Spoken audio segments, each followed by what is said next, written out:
Bonjour tout le monde, c'est Monsieur 2X. Donc dans cette vidéo, je vous propose de résoudre deux équations logarithmiques. Je vais vous proposer deux exercices qui sont classiques au point de vue équation log. J'irai un tout petit peu plus vite dans cette vidéo comparé à la vidéo précédente. Dans la vidéo précédente, je mettrai le lien ici en fiche.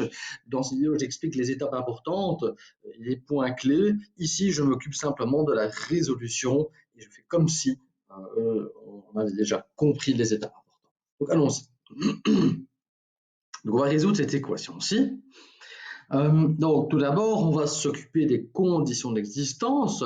Donc on se rappelle que ici, de nouveau ici, il va y en avoir trois. J'ai trois termes logarithmiques et chacun de ces logs dépend de la variable. Donc j'ai trois conditions d'existence. Donc la première, pour le premier terme, l'argument de x plus 3 doit être supérieur à 0. Le deuxième, 4x moins 5, doit être supérieur à 0. Et la troisième condition stipule que x doit être supérieur à 0. Alors, on va réécrire, suite à des manipulations algébriques, ces trois conditions, et on doit pouvoir les combiner. Alors ici, on peut se rendre compte que la condition qui est la plus forte parmi les trois, ce sont toujours des conditions assez simples, eh bien on se rend compte que la condition qui est la plus forte parmi les trois, c'est le fait que x soit supérieur à 5. Car, alors, allons-y pour la résolution. Donc ici, donc tout d'abord, on garde en tête, on doit essayer de se ramener à une égalité de deux logs. Alors, on va s'occuper tout d'abord du membre de gauche. Donc dans le membre de gauche, ici, on se remarque qu'on a une somme de logs. Alors, est-ce qu'il n'y a pas une propriété qui nous permet qui peut être appliquée? Oui, il y en a une. On se rappelle que la somme de deux logs, c'est le log du produit.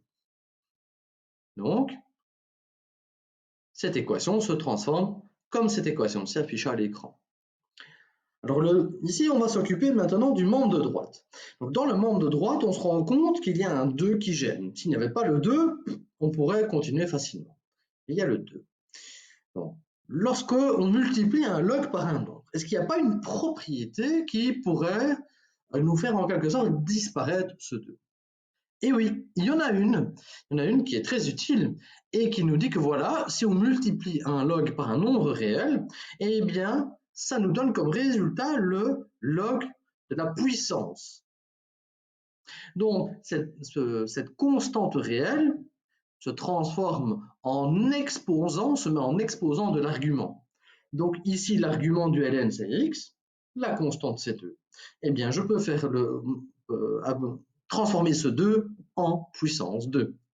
Et là, c'est bingo, ça y est, on a écrit notre équation, on a transformé notre équation de départ en une égalité de deux logarithmes. Et donc, par la propriété ici, c'est toujours vers celle-là qu'on va se diriger, eh bien, on peut faire disparaître les logs. Et là, on retombe sur une équation, donc après distributivité, sur une équation du second degré. Donc, le delta, c'est 229. Les solutions associées, c'est 1,35 et moins 2,33. Donc, naturellement, on doit vérifier les conditions d'existence. Donc, on peut se rendre compte qu'il y en a une qu'on ne pourra pas accepter. La deuxième, x2, ne sera pas acceptable. Et que donc, on peut conclure que l'unique solution de l'équation, ce sera 1,35. On va s'occuper d'une deuxième équation qui est totalement classique aussi, en terminale ou en sixième, qu'on soit en maths 6 ou en maths 4. Et donc, ce sera l'équation suivante. Donc, 3 ln carré de x moins 3 demi ln de x moins 3 demi.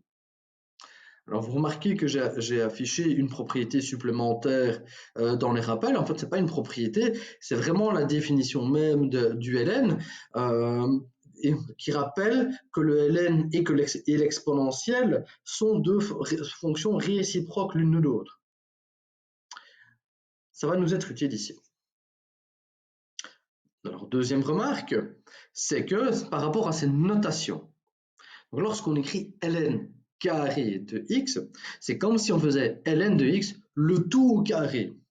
Donc faites bien attention ici, le carré ne se porte pas sur le x, il se porte sur ln de x. C'est important. Alors, ceci, donc tout d'abord, naturellement, il nous faut trouver les conditions d'existence, mais si on a de la chance, il n'y en a qu'une, c'est juste le fait que votre x soit supérieur à 0. Donc, on a le ln de x, on a deux termes qui dépendent d'un ln. Donc ici, on a ln de x, donc là, on a x supérieur à 0. C'est pour ça que j'ai mis aussi cette notation en évidence. Donc là, on a ln de x, le tout au carré, mais le ln se porte sur le x, et donc la condition d'existence ici était aussi valable pour là. L'équation qu'on doit résoudre là, c'est ce qu'on appelle une équation logarithmique du second degré. Et l'idée de résolution d'une telle équation, eh bien, c'est via un changement de variable. L'idée du changement de variable, c'est quoi? C'est de changer comme le titre, le nom l'indique, c'est qu'on va changer de variable de travail. On ne va pas travailler avec une variable x, mais on va travailler avec une autre variable, peu importe le nom que vous lui donnez, u, t, v, p, w, et elle va faire en sorte de simplifier la résolution de l'équation. Elle va nous permettre de se ramener à quelque chose de plus simple. Alors moi, j'ai décidé de faire mon changement de variable avec la lettre U. Et qu'est-ce qu'on va poser faire comme changement de variable? Ici, on va faire comme changement de variable U égale ln de x. Alors pourquoi ln de x? Remarquez bien que le ln de x est quelque chose qui se répète, là et là. Remarquez aussi que c'est une expression qui est au carré. Et donc, si je change de variable de travail et que je remplace ce ln de x, là et là, par u, eh bien, mon équation, qui à la base est logarithmique, se transforme en une équation du second degré tout à fait usuelle. Et ça, vous serez d'accord avec moi, c'est beaucoup plus facile à résoudre qu'une équation logarithmique du second degré. En tout cas pour le moment. On va résoudre. Donc, de nouveau, je vous passe les détails. Donc, le delta associé à cette équation, c'est 81 quarts. Et alors, la première solution, c'est 1. Alors, cette solution, c'est la solution pour cette équation ici, en la variable u, la nouvelle variable. Mais moi, ce que je veux, moi je ne suis pas intéressé à trouver la solution en u. Moi, ce que je suis intéressé, c'est trouver la solution en la variable x. Parce qu'à la base, c'est x l'inconnu. Alors, comment va-t-on continuer? Eh bien, on va retourner à notre changement de variable. À partir du moment où vous avez trouvé les solutions de cette équation-ci, eh bien, vous allez retourner au changement de variable là. Et chaque fois que vous allez trouver une solution, eh bien, le u que vous avez posé dans votre changement de variable, vous allez le remplacer par la solution que vous avez trouvée dans votre équation. Et donc, on passe d'une résolution d'une équation logarithmique du second degré à 2 résolutions d'équations du premier degré. Tout à fait très simple. Donc, on va continuer tout d'abord cette équation-ci. Donc, on a 1 égale ln de x. Donc, comment va-t-on faire pour trouver x? Eh bien, on va se rappeler, c'est là que la propriété ici est importante, du fait que l'exponentielle et les logs, le ln, sont réciproques l'une de l'autre. Donc, si je veux faire disparaître le ln ici, eh bien, je vais passer à l'exponentielle. Et donc, la première solution en x, que je vais noter x1, donc j'ai y égale ln de x, donc x vaut l'exponentielle de y.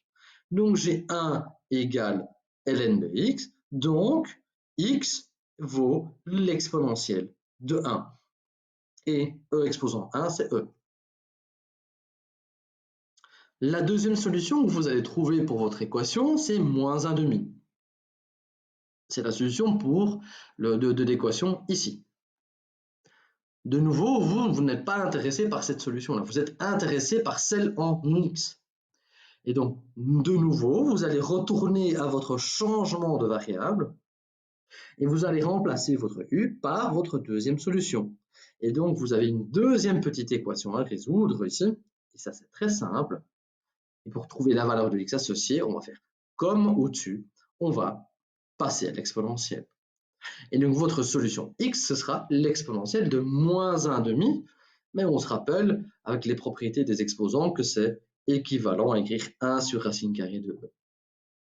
Et c'est là maintenant que vous allez vérifier vos conditions d'existence, étant donné que vous avez trouvé vos solutions en x. Mais là, qu'est-ce qu'on doit vérifier? On doit vérifier que vos solutions soient strictement positives. Mais ici, c'est totalement le cas. Il n'y a pas de problème. E et 1 sur racine carrée de e sont tous les deux strictement positifs. Et donc, vos deux solutions sont acceptables. Donc voilà, j'espère que vous avez compris comment résoudre une équation logarithmique.